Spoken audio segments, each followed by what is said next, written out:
Part 2 of my endomembrane project. Scenario B. Demonstrate the formation and pathway of a lysosomal enzyme that will be used within the cell. So it's going to start off the same way as scenario A.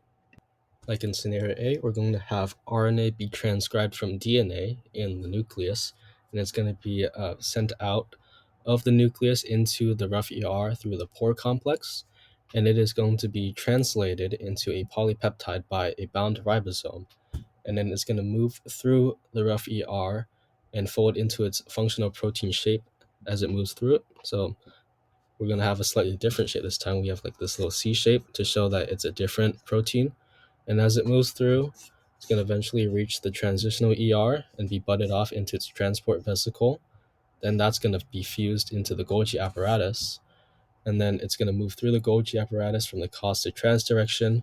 And it's going to be modified until it eventually reaches the end of the trans direction and it's butted off into another transport vesicle. And this time, the finished product is a digestive enzyme. And it's not going to be sent out of the cell. It's not going to be sent to the cell membrane because it's going to be used within the cell. And then because it has a digestive enzyme and it's surrounded by a vesicle, the membrane, it's just going to be a lysosome now. A lysosome is basically just a vesicle that contains digestive enzymes, and it's going to move through the cell looking for something to digest. So just to show you how a lysosome works, we have some food particles outside of the cell, and the cell is going to take them in through phagocytosis, which is going to result in a food vesicle.